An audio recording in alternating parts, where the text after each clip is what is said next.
Kemudian air putih tersebut diberikan kepada Pak Burhan untuk diminumnya. Pak Burhan pun kemudian meneguk air putih tersebut dengan perlahan dan sisanya dibasuhkan ke wajahnya Pak Burhan. Setelah selesai, tiba-tiba saja perutnya Pak Burhan mengeluarkan beberapa ekor lintah yang baunya sangat busuk sekali. Dan saat itu juga Pak Burhan batuk berdarah-darah yang disertai dengan cacing yang keluar dari dalam mulutnya. Semua yang melihat sangat ngeri, dan juga melihatnya itu ya benar-benar mengerikan.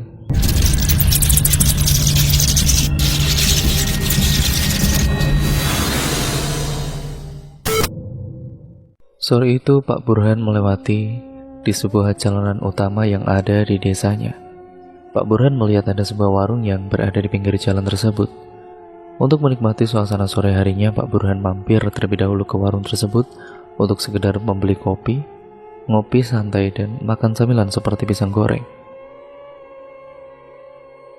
Saat Pak Burhan masuk ke dalam warung tersebut, Pak Burhan melihat ada seorang yang dikenalinya. Usianya sudah parubaya, lebih tua dari Pak Burhan. "Burhan, dari mana saja kamu? Baru kelihatan," tanya laki-laki tua tersebut. "Sini duduk ngobrol," tambahnya. Lalu Pak Burhan pun duduk tepat di sebelahnya Pak Lanto. Pak Burhan pun memesan secangkir kopi terlebih dahulu kepada penjual warung tersebut. "Kopi satu ya, Bu," ucap Pak Burhan. Pak Lanto memulai obrolannya, dan Pak Burhan pada kala itu menyimak. "Kamu dari mana saja baru kelihatan?" tanya Pak Lanto. "Saya itu baru sembuh dari sakit, Pak." Sakit apa?" tanya Pak Lanto penasaran. "Jadi keluarga saya selama ini terkena santet kiriman, Pak. Untungnya sekarang sudah bisa sembuh kembali." "Astagfirullahaladzim, siapa yang tega melakukan itu?" "Adalah Pak, seseorang," jawab Pak Burhan. Seketika obrolan mereka berdua pun terhenti karena kopi pesanannya Pak Burhan sudah siap. "Ini silakan," ucapnya. "Iya, terima kasih," jawab Pak Burhan pada kala itu. "Masalahnya apa ya Pak, kalau saya boleh tahu?" ucap Pak Lanto. Biasalah Pak, masih ada ikatan dengan orang itu, ya seperti ikatan darah dengan saya." "Adikmu, apa jangan-jangan gara-gara warisan? Secara kan bapak kamu itu baru saja meninggal dunia," ucap Pak Lanto. "Ya begitulah Pak, tapi tolong Bapak jangan ceritakan ini semuanya ya Pak kepada warga yang lainnya Pak. Biarkan saja ini buat pembelajaran saya. Saya juga sudah memaafkannya kok Pak," jawab Pak Burhan. Saat itu ada seorang parubaya yang hanya bisa terbaring di atas kasur tidurnya. Sesekali seorang parubaya tersebut terbatuk-batuk dan tubuhnya yang sudah terlihat keriput meminta bantuan kepada istrinya yang sedang duduk berada di sampingnya. "Surti, Sur." "Iya, ada apa Pak?" "Tolong ambilkan saya segelas air putih, Sur." "Iya Pak," jawab Bu Surti kepada Pak Yasir. Kemudian Bu Surti pun mengambilkan segelas air putih ke dapur. Beberapa saat kemudian Bu Surti kembali lagi ke dalam kamarnya Pak Yasir suaminya. "Ini Pak, diminum pelan-pelan." Pak Yasir dibantu untuk duduk oleh Bu Surti karena tubuhnya memang sudah sangat lemas sekali, tidak bisa bangun sendiri. Pak Yasir ini memang telah mengidap sakit yang dideritanya selama 1 tahun terakhir ini. Pak Yasir merupakan seorang saudagar sawah yang ada di desa tersebut. Kekayaannya cukup berlimpah, dengan tanah yang ada di mana-mana dan juga kebun yang tidak terhitung jumlahnya karena saking banyaknya. Pak Yasir dan juga Bu Surti sudah memiliki 4 orang anak. Keempat anaknya itu semuanya sudah berumah tangga dan memiliki anak. Mereka semua sudah memiliki rumah sendiri-sendiri. Jadi Pak Yasir dan juga Bu Surti ini hanya tinggal sendirian di rumah beserta dengan pembantunya. Pak Yasir di usianya yang sudah renta dan sakit-sakitan hanya bisa terbaring di kasur tidurnya.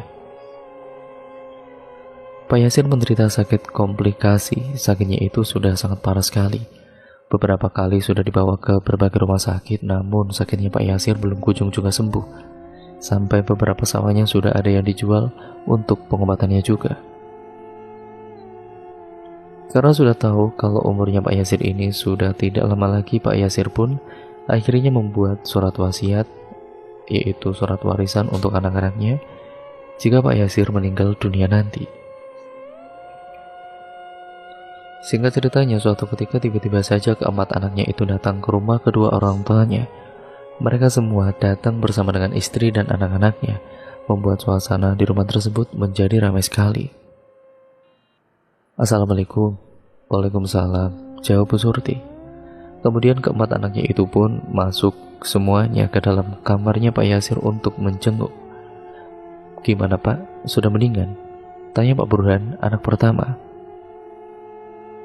Ya beginilah Han, jawab Pak Yasir dengan sangat lemah sekali. Bapak jangan nyerah ya Pak, semoga Bapak cepat sembuh, ucap Mbak Ratna anak kedua. Pak Yasir pun hanya tersenyum kepada anak-anaknya.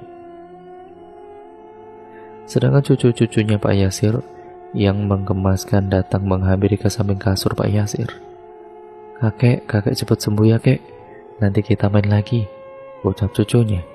Iya cu, jawab kakek sembari memeluk cucunya tersebut. Gimana kalau kita bawa bapak ke rumah sakit yang ada di kota lain, yang fasilitas dan alat-alatnya lebih lengkap, ucap Mas Yanto anak ketiga. Tidak usah Yan, bapak sudah mendingan kok, timbal Pak Yasir. Mendingan gimana Pak? Tubuhnya bapak juga semakin kurus seperti itu, dan kakinya bapak semakin membusuk, timpal Mas Rozi anak keempat Pak Yasir. Kakinya Pak Yasir ini membusuk karena sakit diabetes yang diteritanya perlahan-lahan menggerogoti kakinya, sehingga kakinya semakin mengecil dan berwarna biru lebam serta baunya busuk. Sementara Bu Surti, ibunya mereka, hanya bisa terdiam pasrah melihat keadaan suaminya yang sekarang. Bu Surti juga selalu membuatkan ramuan tradisional untuk penyembuhan Pak Yasir. Kalian semua harus akur satu sama lain ya, nanti kalau bapak sudah tidak ada, ucap Pak Yasir tiba-tiba. Bapak itu ngomong apa sih Pak? Gak boleh ngomong begitu Pak, bapak itu pasti sembuh, timpal Mbak Ratna.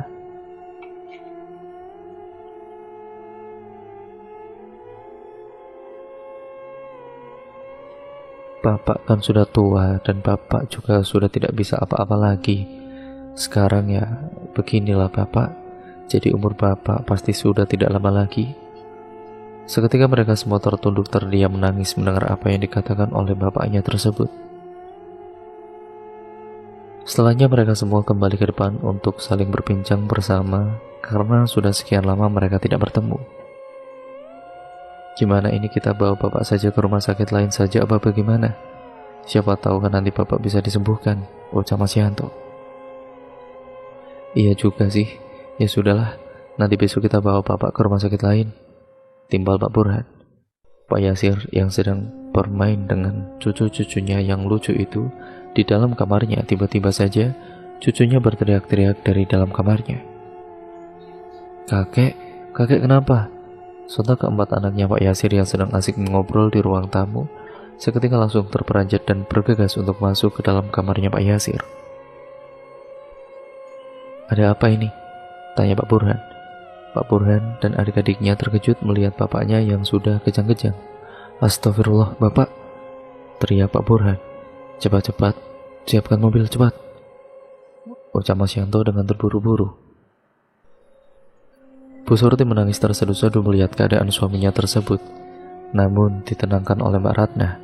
Kemudian Pak Yasir pun dibawa masuk ke dalam mobil untuk pergi ke rumah sakit. Semuanya sangat panik dan juga cemas dengan keadaannya Pak Yasir itu. Sesampainya di rumah sakit, Pak Yasir langsung ditangani oleh perawat dengan menggunakan ranjang rumah sakit untuk membawa Pak Yasir masuk ke dalam ruangan. Dengan langkah yang terburu-buru, para perawat membawa Pak Yasir dan diikuti oleh anak-anaknya Pak Yasir. Sesampainya di depan ruangan ICU, keempat anaknya Pak Yasir ini diberhentikan oleh perawat tersebut. Maaf Pak, silakan tunggu di luar, biar kami yang menanganinya, ucapnya. Akhirnya, Pak Burhan dan adik-adiknya serta ibunya itu pun menunggu di depan ruang ICU. Bu Surti masih terus menangis tanpa henti. Sudahlah Bu, kita doakan saja kesembuhan Bapak. Biar kita percaya saja sama mereka, ucap Mbak Ratna. Namun saat Mbak Ratna mengatakan ucapan tersebut, tiba-tiba saja Bu Surti langsung jatuh pingsan. "Bu, Ibu, ya Allah Bu," teriak Mbak Ratna, dan tolongin Ibu," ucap Mbak Ratna. Lalu Bu Surti direbahkan tubuhnya di atas bangku untuk menunggu pasien. Mbak Ratna mencoba untuk membangunkan Bu Surti dengan mengolesi minyak kayu putih pada hidungnya. Dan beberapa saat kemudian, Bu Surti pun kemudian terbangun. "Gimana keadaan bapak kalian?" tanya Bu Surti seperti linglung. "Ini Bu, minum dulu Bu teh hangatnya," ucap Mbak Ratna sembari memberikan teh hangat kepada Bu Surti. Teh hangat tersebut tadinya dibelikan oleh Mas Yanto di depan rumah sakit. Beberapa saat kemudian, tiba-tiba saja istrinya Pak Burhan, Mas Yanto, dan Mas Rosi datang beserta dengan anak-anaknya karena tadi tidak ikut mengantarkan Pak Yasir ke rumah sakit, sedangkan suaminya Mbak Ratna sudah ikut sejak tadi. Singkat ceritanya, dokter yang menangani Pak Yasir pun datang menghampiri mereka semua. "Keluarga dari Pak Yasir?" "Iya Pak, kami dari keluarganya Pak Yasir. Ada apa ya Pak?" jawab Pak Burhan. "Gimana keadaannya Pak Yasir Dok?" "Pak Yasir masih kritis dan sakit diabetesnya, harus segera dioperasi lagi." "Lakukan saja Dok, yang penting beliau bisa sembuh," jawab Pak Burhan. Akhirnya Pak Yasir pun akan melakukan operasi untuk sakit yang dideritanya itu, yaitu sakit diabetesnya, dan Pak Yasir pun dioperasi pada kakinya yang membusuk itu. Operasi berjalan dengan lancar, dan sekarang Pak Yasir sudah dipindahkan ke dalam ruang rawat inap. Pak Yasir tubuhnya terlihat semakin kurus dan tubuhnya sangat lemas, mungkin akibat operasinya kemarin. Pak Yasir juga masih sedikit untuk berbicara. Saat Pak Yasir dipindahkan di ruangan rawat inap, istri dan juga semua anaknya itu selalu mendoakan keadaannya Pak Yasir. Mereka semua berbondong-bondong untuk berdoa dengan membacakan ayat-ayat suci Al-Quran seperti ayat kursi. Pak Yasir dirawat sudah beberapa hari di rumah sakit tersebut. Pak Yasir keadaannya bukannya semakin membaik, malah semakin memburuk. Akhirnya Pak Yasir kemudian meminta kepada anak-anaknya untuk kumpul semua di ruangannya. Keempat anaknya Pak Yasir tersebut akhirnya berkumpul di ruangannya Pak Yasir. Pak Yasir pun menyampaikan pesan-pesan terakhir kepada anak-anaknya dan istrinya. "Kalian semua harus selalu akur dan saling tolong-menolong. Jaga ibu kalian, jangan sampai kalian menyakiti hati ibu kalian yang sudah merawat kalian selama ini. Kalau bapak sudah tidak ada, bapak mau kalian nanti meneruskan sawah-sawah bapak yang sudah bapak tulis di buku warisan bapak," ucap Pak Yasir. Semua yang ada di dalam ruangan tersebut sudah tidak terbendung lagi air matanya. Mereka semua menangis dan tidak bisa menjawab apa-apa.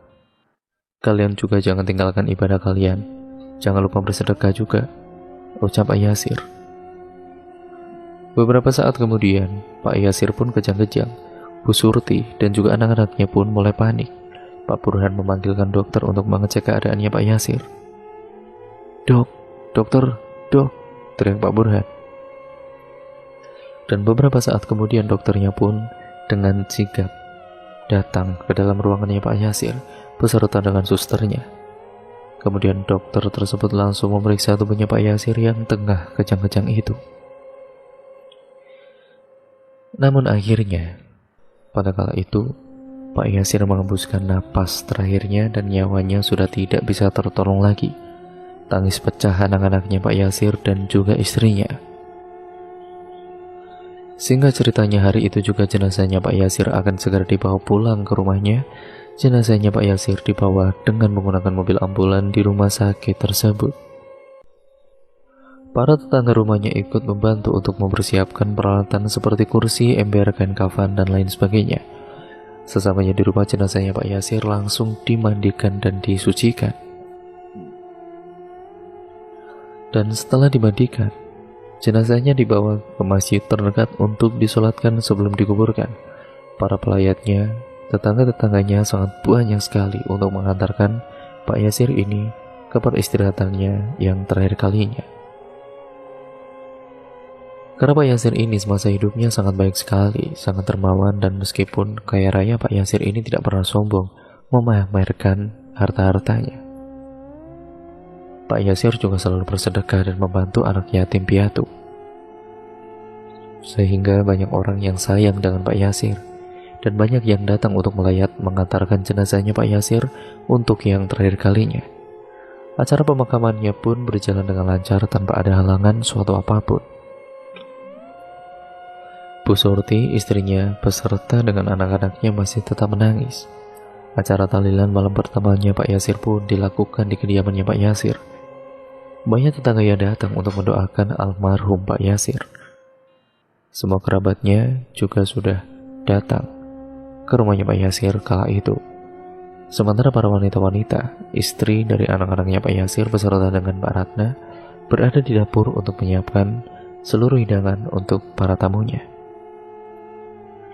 Beberapa hari kemudian, tiba-tiba saja saat selesai acara tahlilan, Mas Rosi ini menanyakan hal yang sangat tidak pantas kepada ibunya. "Bu, mana Bu buku warisannya Bapak? Kapan akan dibaginya Bu?" tanya Mas Rosi. Namun Bu Surti hanya bisa duduk tertunduk mendengar apa yang dikatakan oleh Mas Rosi. "Kamu itu tidak pantas sekali ngomongnya," ucap Mbak Ratna. "Iya sih, Bapak kan baru meninggal. Baru juga beberapa hari meninggal. Tanahnya juga belum kering.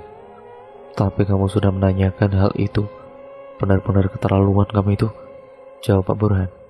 "Ya kan gak salah dong, aku minta bagian harta warisan dari Bapak," ucap Mas Rosi.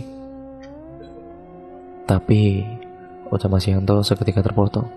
"Nah, sudah, tidak usah bertengkar. Kalian ingatkan pesan Bapak. Kalian harus akur satu sama lain," timpal Bu Surti. Seketika suasana menjadi hening, karena obrolan yang semakin memanas tersebut telah dihentikan oleh ibunya. Semenjak Pak Yasir meninggal beberapa hari ini, keempat anaknya beserta istri dan anaknya itu tinggal di rumah tersebut. Karena memang rumahnya Pak Yasir yang sangat besar dan berlantai 2, jadi muat untuk beberapa orang di rumahnya, apalagi di rumahnya tersebut ada banyak kamar yang kosong. Seminggu telah berlalu, acara tahlilan 7 hariannya pun sudah selesai. Akhirnya keempat anaknya tersebut pun pulang ke rumahnya masing-masing karena acara tahlil 7 harian sudah selesai. Kini hanya tinggal Bu Surti dan pembantunya saja di rumah besar tersebut. Namun Bu Surti masih merasakan keberadaannya Pak Yasir di rumah itu. Terkadang, Bu Surti saat sedang duduk di belakang rumahnya itu, Bu Surti merasa kalau suaminya tersebut duduk di sampingnya Bu Surti. Karena memang dulu Bu Surti dan Pak Yasir sering sekali duduk di belakang rumahnya untuk menikmati suasana sore hari sembari berbincang-bincang bersama. Namun saat Bu Surti tersadar kalau Pak Yasir sudah tiada, Bu Surti langsung meneteskan air matanya. Sore itu sayup-sayup terdengar oleh Bu Surti dari belakang rumahnya. "Assalamualaikum." Namun suara itu terdengar beberapa kali. Tidak ada yang membukakan pintunya karena pembantunya sedang mandi. Akhirnya Bu Surti pun terbangun dan bergegas keluar untuk membukakan pintu itu. "Waalaikumsalam," jawab Bu Surti. Burhan, ibu kira siapa nak? Kenapa gak langsung masuk saja Han?" tanya Bu Surti. "Pintunya kan dikunci Bu, gimana Burhan mau masuk?" "Oh iya, ibu lupa," jawab Bu Surti, dan Pak Burhan pun datang bersama dengan istri dan ketiga anaknya. "Ya sudah, ayo masuk nak," ucap Bu Surti. Mereka pun akhirnya masuk ke dalam rumahnya Pak Burhan, duduk di ruang tamu bersama dengan istri dan anak serta ibunya. "Ada apaan tumben datang sini?" "Gak apa-apa Bu, mau main saja, sama mau melihat keadaan ibu," jawab Pak Burhan. "Ibu sehat alhamdulillah. Kalian mau minum apa? Atau mau makan saja ya? Nanti biar ibu masakin." "Gak usah lah Bu, nanti gampang ambil sendiri saja," jawab Pak Burhan. Mereka saling bercengkrama dan bermain dengan anaknya Pak Burhan. Tiba-tiba sayup-sayup terdengar suara ketukan pintu dari depan rumahnya. "Assalamualaikum," ucapnya. Seketika Bu Surti ingin beranjak untuk membukakan pintunya, Namun Pak Burhan mencegat ibunya untuk membukakan pintunya. "Biar aku saja, Bu, yang bukain pintunya," ucap Pak Burhan. Akhirnya Pak Burhan pun beranjak untuk membukakan pintunya itu. "Waalaikumsalam." "Loh, Mas Burhan, kok kamu di sini, Mas?" "Iya nih, ayo masuk." Kemudian Mas Rozi datang sendirian ke rumahnya Bu Surti, masuk ke dalam. "Rozi, kamu datang sama siapa, Nak?" "Sendirian aja, Bu." "Kok Mas Burhan kesini mau apa?" "Ya mau main aja sih, kan sekalian jenguk ibu," jawab Mas Burhan.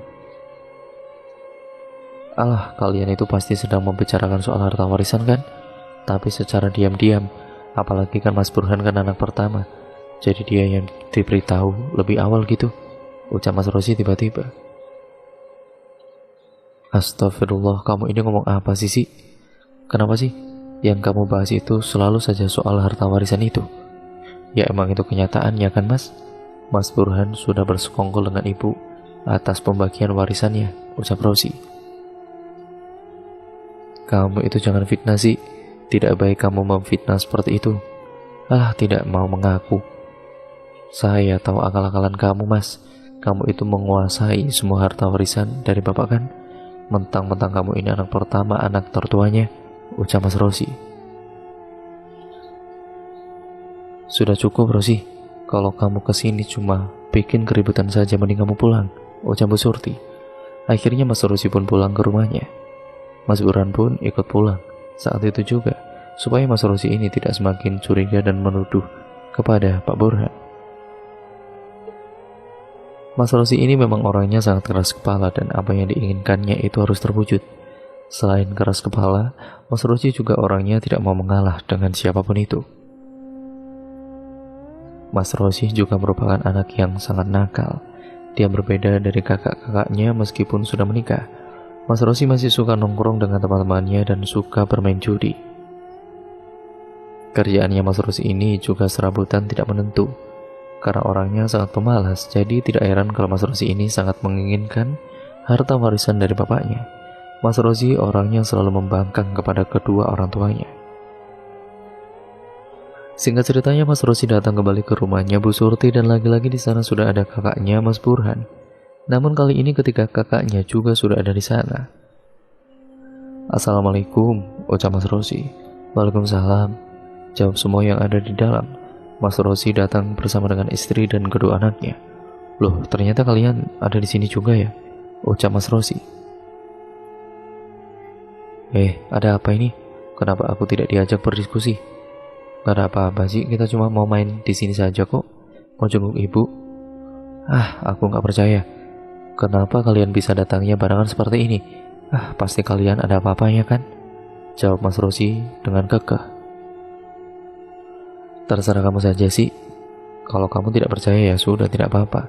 Yang penting, kita semua kesini mau jenguk ibu dan kebetulan memang tidak sengaja barengan," ucap Mas Burhan. Seketika semuanya terdiam dan Bu Surti beranjak pergi meninggalkan keempat anaknya masuk ke dalam kamarnya. Bu Surti pergi masuk ke dalam kamarnya itu untuk mengambilkan buku warisan yang sudah dituliskan oleh Pak Yasir waktu itu. 40 hari meninggalnya Pak Yasir telah berlalu. Bu Surti pun mengeluarkan buku warisan tersebut. "Apa itu, Bu?" "Ini buku warisan dari bapak kamu yang sudah dituliskan bapak sendiri, tapi ibu belum berani untuk membacakan kepada kalian semua," ucap Bu Surti. "Ya sudah Bu, baca aja, nungguin apa lagi sih Bu?" timbal Mas Rozi. "Ya tidak pantas saja lah sih, bapak baru meninggal. 40 hari nanti ya bagaimana kata tetangga kalau harta warisannya langsung dibagi?" "Ya tidak usah urusin omongan tetangga lah Bu, nggak penting juga," jawab Mas Rozi. Akhirnya Bu Surti mengatakan kepada Rozi kalau Rozi mau sebagian sawah milik Pak Yasir mau dijual untuk kebutuhan dan silakan. "Kalau kamu butuh uang untuk kebutuhan keluargamu, ibu akan beri sebagian saja. Terserah mau kamu jual atau bagaimana," ucap Bu Surti. "Ya bolehlah Bu," jawab Mas Rozi kegirangan. "Tapi ingat, jangan kamu buat judi atau mabuk-mabukan," kata Bu Surti. Iya sih, kamu itu sudah memiliki istri dan anak, bukan remaja lagi. Jadi ubah sikap kamu itu, timbal Pak Burhan. Alah, tidak usah ikut campur urusanku. Kamu itu ada-ada saja mas, ikut campur saja kamu, jawab Mas Rosi. Ketika kakaknya pun tidak keberatan kalau Mas Rosi diberikan bagian lebih awal, karena memang mereka semua tahu bagaimana watak dari adiknya itu. Singkat ceritanya, sebidang sawah yang diberikan kepada Mas Rosi itu langsung dijualnya Mas Rosi sebagai modal usahanya buka toko di depan rumahnya. Semenjak saat itu Mas Rosi juga sudah tidak lagi main untuk berjudi, karena dia sibuk mengurusi tokonya. Suatu ketika Pak Burhan datang ke rumahnya Mas Rosi untuk sekedar main. Karena rumahnya Mas Rosi ini lumayan jauh dari rumahnya Pak Burhan ini pun menuju ke rumahnya Mas Rosi dengan menggunakan motornya. Sesamanya di rumahnya Mas Rosi, Pak Burhan terlihat bingung karena melihat di depan rumahnya ada sebuah warung. Karena Pak Burhan sudah lama tidak pernah datang ke rumahnya Mas Rosi, jadi Pak Burhan takut salah rumah. Keadaan rumahnya juga sudah berbeda, jadi Pak Burhan ini tidak mengenalinya. Namun saat Pak Burhan berada di depan rumahnya Mas Rosi, tiba-tiba ada yang memanggil Pak Burhan. Mas Burhan, mas, teriaknya. Pak Burhan pun menoleh ke arah sumber suara yang kemudian memanggilnya itu. Ternyata yang memanggil Pak Burhan adalah istrinya Mas Rosi. Pak Burhan pun turun dan menghampiri istrinya yang ada di dalam warung. Ayo masuk mas. Kenapa seperti orang yang kebingungan tadi mas? Istrinya Pak Rosi pun bertanya seperti itu. Pak Burhan pun masuk ke dalam rumah dan duduk di ruang tamu. Rosinya di mana? Ada mas, itu masih tidur. Coba bangunin, udah siang kok belum bangun, itu bagaimana sih dia? Pinta Pak Burhan. Beberapa saat kemudian Mas Rosi pun datang menghampiri Pak Burhan. Kamu itu jam segini baru bangun sih? Ada apa mas, tumben-tumbenan datang sini kamu? Ya mau main aja sih. Itu di depan warung kamu ya? Iya mas, itu hasil dari uang jual sawah buat modal usaha. Ya baguslah kalau begitu. Uangnya tidak kamu pergunakan untuk yang lain-lain kan? Intinya kamu itu menggunakan uang itu untuk hal yang berguna, jawab Pak Burhan. Aku sampai pangling tadi sama rumah kamu. Untung ada istri kamu yang manggil aku. Parah sekali kamu mas, masa lupa sama rumah adikmu sendiri, jawab Mas Rosi. Beberapa saat kemudian istrinya Mas Rosi datang dengan membawakan minuman untuk Pak Burhan. Ini silakan Pak diminum sama sedikit cemilannya. Iya terima kasih ya, jawab Pak Burhan. Gimana mas, kapan harta warisannya bapak akan dibagi sama ibu? Kamu itu ya laki-laki bahasa harta warisan. Aku kesini itu mau main, tidak mau cari ribut dengan kamu, ucap Pak Burhan. Tapi kan itu hak kita mas. Ya aku tahu sih, tapi kan kamu itu sabarlah. Ibu kan masih hidup. Tolong kamu jaga perasaan ibu, jangan kamu sakiti, ucap Pak Burhan. Sudahlah, aku mau pulang saja, ucap Pak Burhan sembari beranjak dari tempat duduknya. Pak Burhan akhirnya pulang karena malas jika harus bertengkar dengan Mas Rosi, apalagi kalau sudah membahas soal harta warisan itu.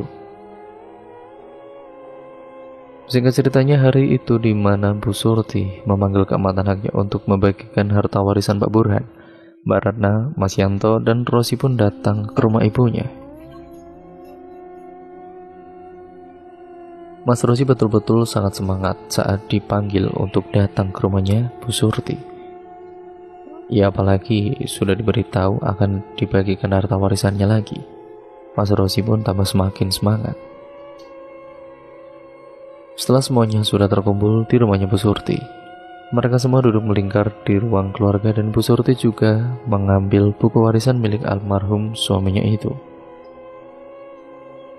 Bu Surti pun mulai membuka perbincangannya untuk pembagian warisannya.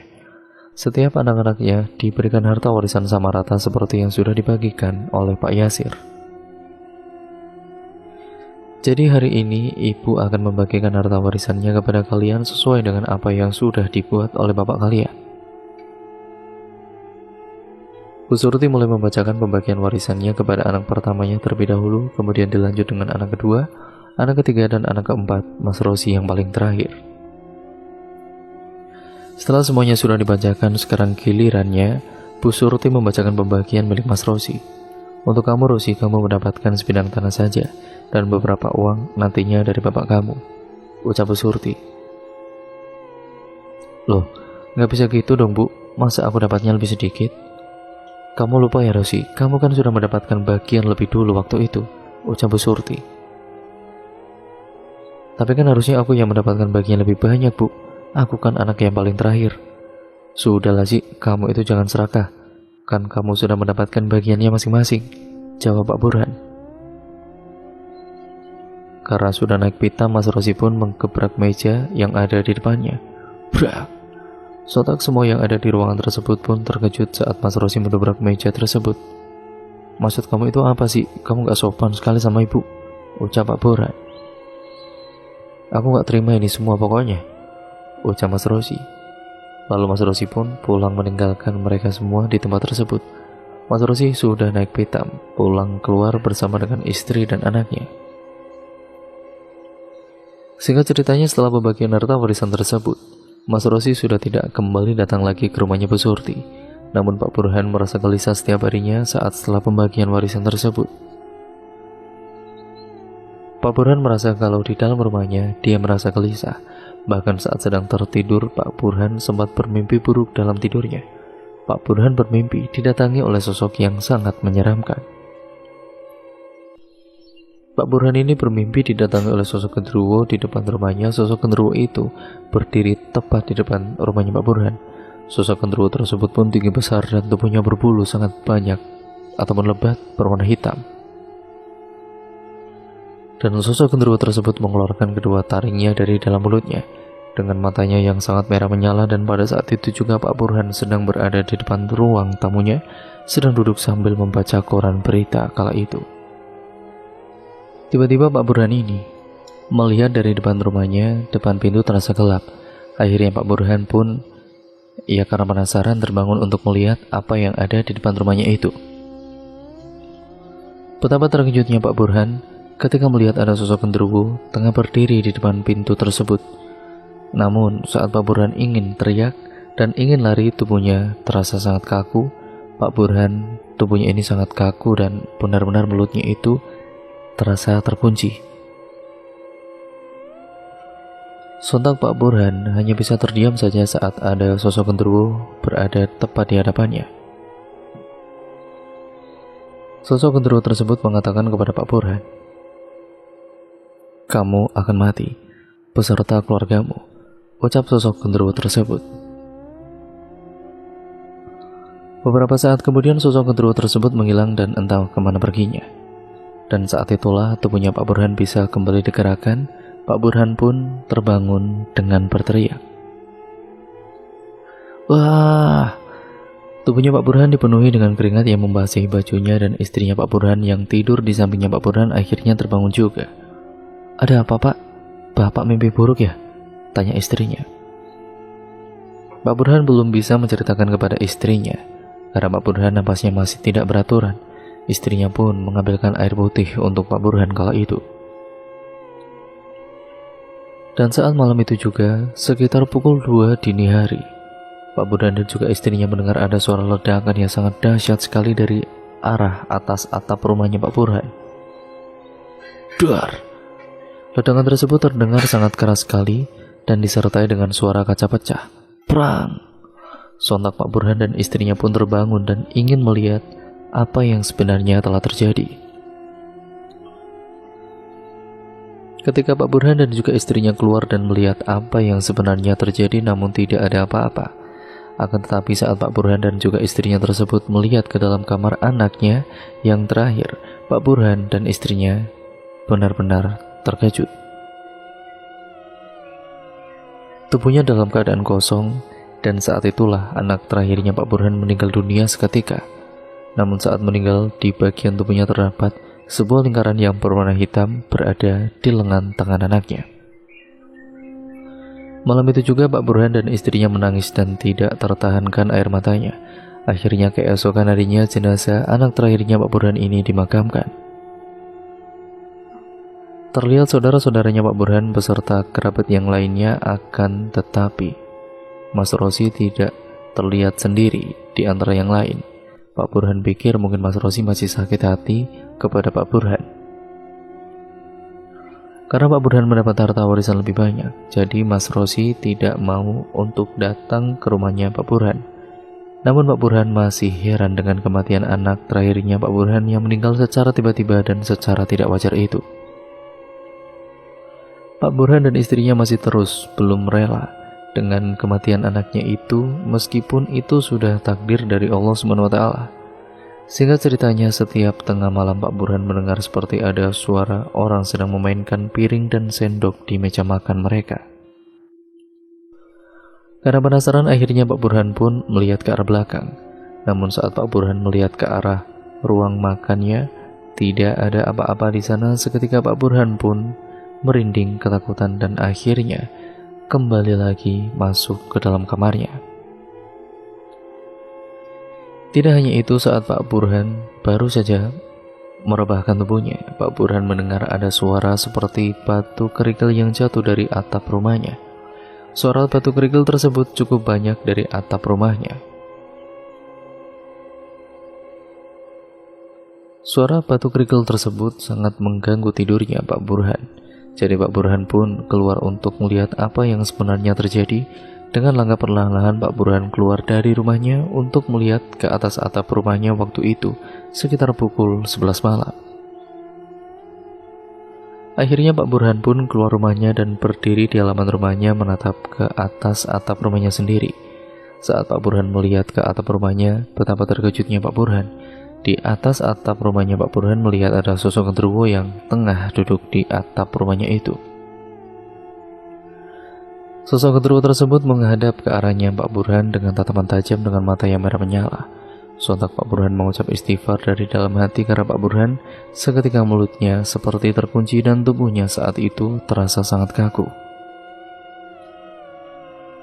Pak Burhan pun membacakan bacaan ayat-ayat dari dalam hatinya. Saat Pak Burhan menatap ke arah genderuwo tersebut, tiba-tiba saja Pak Burhan melihat ada sebuah cahaya merah berbentuk bulat terbang di atas atapnya. Pak Burhan tubuhnya semakin bergetar dan keringat yang bercucuran dari tubuhnya keluar semua. Dari dalam hatinya Pak Burhan terus membacakan ayat-ayat suci Al-Quran, hingga pada akhirnya sosok genderuwo tersebut menghilang dengan sendirinya. Sosok genderuwo yang ada di atas atap rumahnya Pak Burhan itu sama persis dengan sosok genderuwo yang ada di mimpinya waktu itu. Saat genderuwo tersebut menghilang, tubuhnya Pak Burhan akhirnya bisa digerakkan juga. Tiba-tiba Pak Burhan mendengar suara teriakan istrinya dari dalam rumah. Pak Burhan langsung lari masuk ke dalam rumahnya untuk melihat apa yang sebenarnya terjadi. Ada apa, Bu? Ada tikus, Pak, itu banyak sekali. Tikus? Di mana, Bu? Di dapur, Pak. Ibu takut tadi, Bu, dari kamar mandi. Bapak dari mana saja emangnya, Pak? Cecar istrinya. Pak Burhan akhirnya kemudian mengecek ke dapur rumahnya, dan benar, di dapur ada beberapa ekor tikus, membuat bulu kuduknya Pak Burhan merinding melihat tikus yang jumlahnya sangat banyak sekali. Pak Burhan bingung harus membunuhnya bagaimana karena jumlahnya memang sangat banyak sekali. Pak Burhan pun pergi ke depan rumahnya untuk mengambil alat perangkap tikus. Namun saat Pak Burhan kembali ke dapur tidak ada apa-apa. Tikus yang jumlahnya banyak sekali itu menghilang entah kemana. Singkat ceritanya, malam harinya Pak Burhan mendengar kembali suara ledakan dari dapur rumahnya. Saat itu sedang acara tahlilan anaknya yang ke-7 hari. Semuanya sedang membacakan doa yasinan untuk mendoakan almarhum anaknya Pak Burhan. Semua yang ada di ruang tamu tersebut terperanjat kaget ketika mendengar ada suara ledakan yang sangat kencang sekali. Dar! Dan berbarengan dengan saat itu juga Pak Burhan mendengar ada suara piring yang terjatuh. Brak! Pak Burhan dan juga bapak-bapak yang lainnya akhirnya menghentikan doanya. Pak Burhan langsung bergegas menuju ke dapur. Dan saat di dapur, Pak Burhan melihat istrinya telah terkapar di lantai. Astagfirullah, ya Allah, Ibu. Ini kenapa istri saya, Pak? Tadi saat sedang memegang piring tiba-tiba saja pingsan dan piring yang dibawanya itu pecah, jawab Mbak Ratna, adiknya Pak Burhan. Pak Burhan melihat pada bagian lengan tangannya istrinya itu terlihat ada sebuah lingkaran hitam sama seperti apa yang dialami oleh kematian anak bungsunya. Istrinya Pak Burhan pun saat itu juga telah meninggal dunia dan tidak ada yang tahu istrinya Pak Burhan itu meninggal karena apa. Pak Burhan benar-benar sangat terpukul. Seminggu setelah kepergian anaknya, sekarang Pak Burhan harus kehilangan istrinya tercinta. Malam itu juga benar-benar pecah tangisannya Pak Burhan serta kedua anaknya. Namun bentuk hitam yang ada di tubuhnya istrinya Pak Burhan ini tidak hanya ada di bagian lengan, akan tetapi di bagian pahanya istrinya Pak Burhan juga ada bulatan berwarna hitam. Keesokan harinya jenazah istrinya Pak Burhan pun dimandikan dan disolatkan yang kemudian nantinya akan dimakamkan. Pak Burhan semakin tambah berkabung karena anak yang bungsu itu baru saja meninggal dunia dan sekarang istrinya yang meninggal dunia. Di dalam rumahnya Pak Burhan tinggal ya hanya dengan kedua anaknya saja. Singkat ceritanya, sehari setelah kepergian istrinya Pak Burhan, malam harinya Pak Burhan mendengar lagi ada suara kuntilanak yang tertawa cekikikan di depan rumahnya. Sosok kuntilanak tersebut berada di atas pohon. Saat itu Pak Burhan sedang duduk di depan teras rumahnya sedang menikmati malamnya. Setelah acara tahlilan istrinya, Pak Burhan juga saat itu duduk bersama dengan adiknya yaitu Mas Yanto. Mas Yanto juga mendengar suara kuntilanak tertawa dan melihat sosok kuntilanak tersebut. Pak Burhan dan Mas Yanto pun langsung berlari masuk ke dalam rumahnya. Ketika di dalam ruang tamu, Pak Burhan bercengkrama dengan adik-adiknya di ruang tamu, kecuali Mas Rozi yang tidak pernah ikut dan tidak pernah terlihat semenjak pembagian harta warisan dari bapaknya itu. Yan, Mas merasa kalau yang Mas alami selama ini ada yang tidak beres, mulai dari meninggalnya anak bungsu Mas dan juga istrinya Mas. Iya sih Mas, apalagi meninggalnya sangat tidak wajar sekali, jawab Mas Yanto. Gimana solusinya, Yan? Tanya Pak Burhan meminta solusi kepada adiknya. Seketika semuanya terdiam memikirkan jalan keluarnya. Aku tahu Mas, aku ada kenalan dukun, timbal Mbak Ratna. Di mana Rat? Lalu Mbak Ratna membuka ponselnya untuk mengirimkan alamatnya ke ponsel Mas Burhan. Keesokan harinya, Mas Burhan pun dan juga Mas Yanto pergi ke tempat dukun yang sudah diberitahu oleh Mbak Ratna.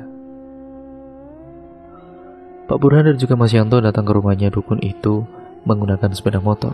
Sesamanya di rumahnya dukun tersebut, Pak Burhan mulai menceritakan semua kejadian yang dialaminya. Mulai dari gangguan-gangguan di atas rumahnya dan sosok genderuwo yang dilihatnya Pak Burhan. Kemudian dukun tersebut mulai menerawang di atas kemenyan yang sudah dibakar dengan beberapa sesajen sebagai ritualnya. Setelah selesai menerawang, Mbah dukun tersebut mengatakan kepada Pak Burhan, "Keluargamu dalam bahaya."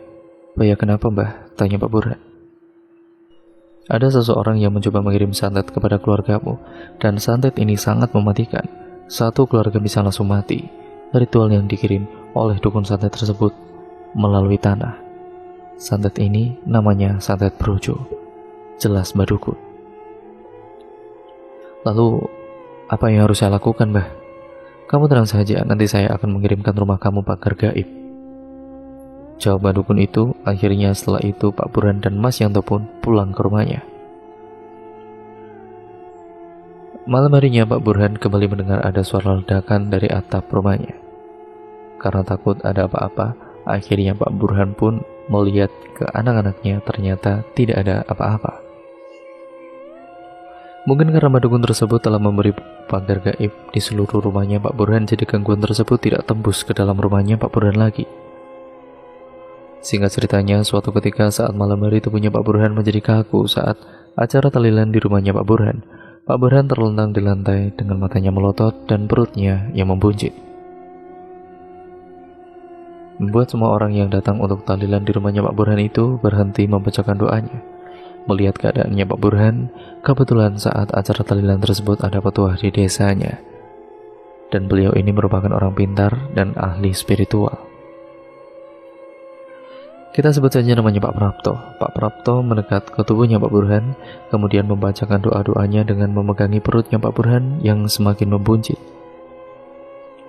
Pak Prapto membacakan ayat-ayat dengan mulutnya yang terus berkumat kamit. Kemudian Pak Prapto mengajak kepada semua orang yang ada di acara tahlilan tersebut untuk membacakan doa-doa bersama yang dipimpin oleh Pak Prapto. Dan setelah membaca doa-doa tersebut, Pak Prapto memerintahkan untuk bersolawat bersama-sama semua orang yang ada di rumahnya Pak Burhan dengan kompak membacakan solawat yang semakin keras bersolawat.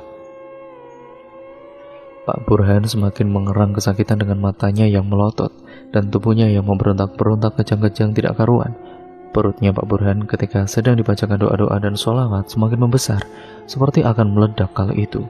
Urat-urat yang ada di dalam perutnya itu pun terlihat sangat nyata. Dan saat itu juga ketika semuanya bersolawat bersama-sama dan membacakan doa-doa, lampu yang ada di dalam rumahnya Pak Burhan seketika padam dengan sendirinya. Dan terdengar kembali suara ledakan serta suara kaca yang dilempar dengan batu cukup keras. Ibunya Pak Burhan dan saudara-saudaranya yang ada di sana merasa iba melihat keadaan Pak Burhan ini.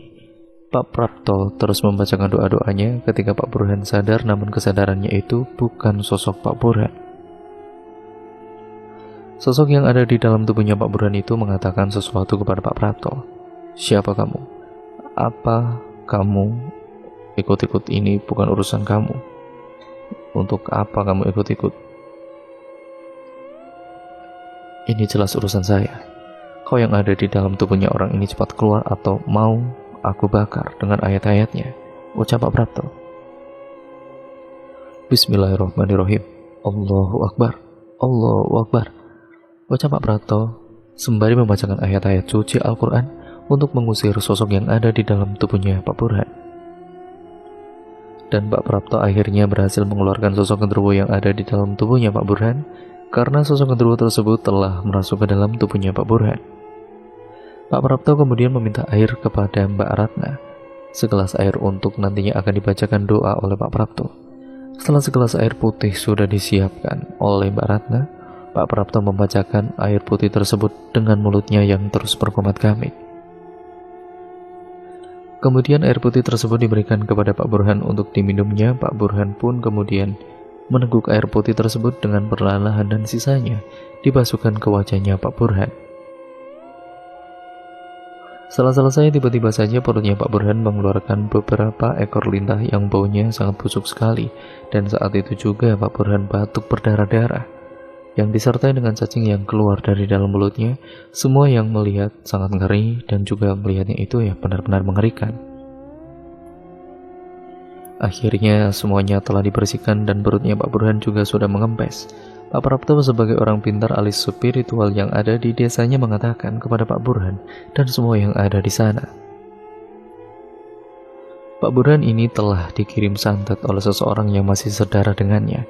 Saya tidak mau menyebutkan, kalian semua sudah tahu sendirilah ya pastinya, ucap Pak Prapto.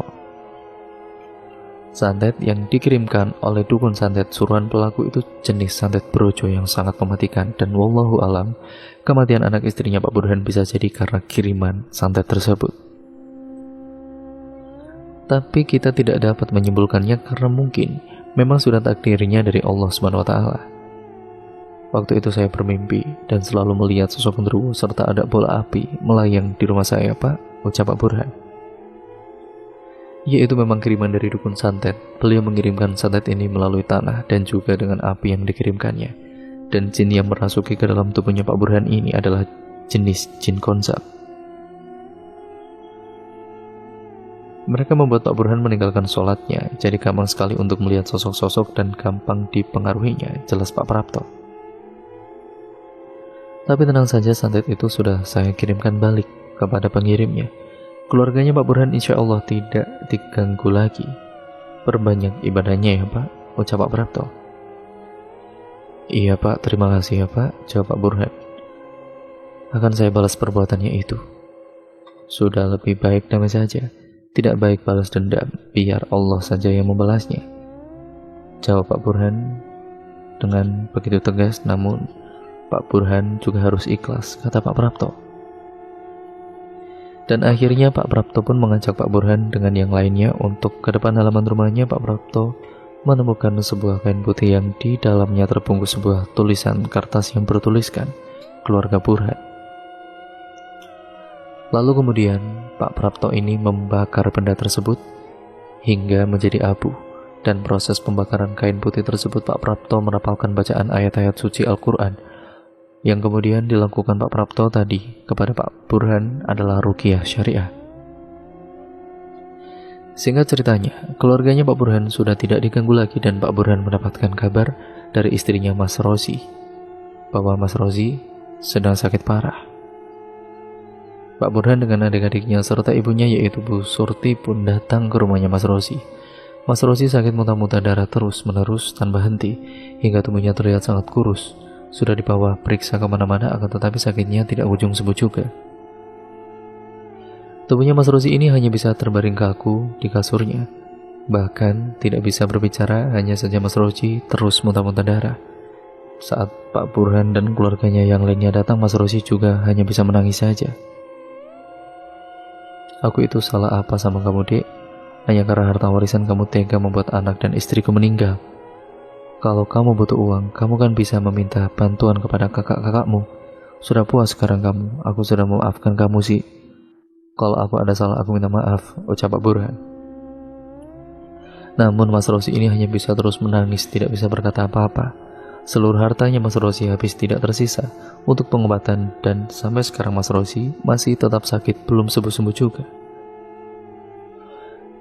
Pak Burhan dan adik-adiknya juga membantu untuk biaya pengobatannya Mas Rozi itu. Semoga kita bisa menjadi orang yang pemaaf dan tidak memiliki rasa dendam atau bahkan iri hati, karena itu penyakit yang sangat dibenci oleh Allah SWT. Semoga kita juga selalu dalam lindungan Allah SWT, pertebal iman kita dan berbanyak ibadahnya. Banyak pelajaran yang bisa diambil dari cerita ini dan buang hal yang negatifnya. Dan cerita pun akhirnya selesai sampai di sini ya teman-teman. Terima kasih untuk kalian semua yang sudah menyimak video kali ini dan cerita kali ini. Banyak sekali pembelajaran yang dapat kita ambil nih dari cerita ini. Semoga kita dapat mengambil nilai-nilai positifnya. Yang buruk kalian buang jauh-jauh. Intinya jangan tidur ya teman-teman. Ambil saja yang positifnya dan jadikan itu sebagai pembelajaran untuk